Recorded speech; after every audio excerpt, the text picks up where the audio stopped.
I have to break it to you. You're doing creativity all wrong. In this video, I'm going to tell you where you've been going wrong with trying to be more creative and give you 3 tips on how to simply be more creative at work and in your life. So here we go.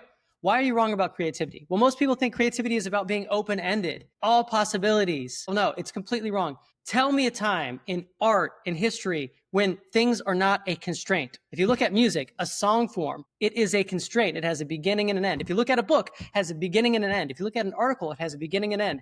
All art form, if you're painting on a canvas, it has a beginning and an end. So constraints are not a bad thing. People think that in order to be creative that you have to eliminate constraints, but the opposite is true. You need constraints. You need them to put a box around what you're trying to do so that you can take away and move away from infinite possibilities and work in variables that you can deal with. So that out of the way, constraints, limitations are actually a good thing. It's counterintuitive, but they actually help you become more creative. To be more creative, you need more constraints. So that's what I want you to take away from this. Create more constraints, and then you will find yourself to be more creative. So how do you do that? I'm going to give you 3 tips that will make it easier for you.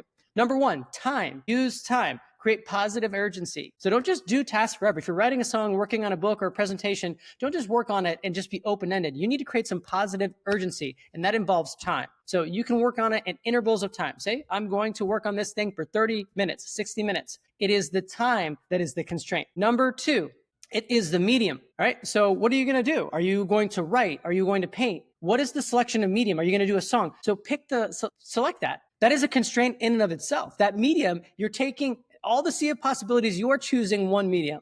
Number 3 are the variables. Okay, you've got your time, you've got your medium. Now, limit the variables that you use. I'm a musician, so think about a song. Okay, on this song, I'm going to limit the variables. I'm going to do guitar, piano, and bass.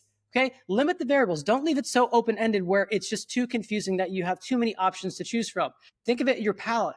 You are saying it's going to be 5 colors, 7 colors. Limit it to those variables and work within that framework. As you can see, the time, the medium, and the variables, these are all constraints of themselves.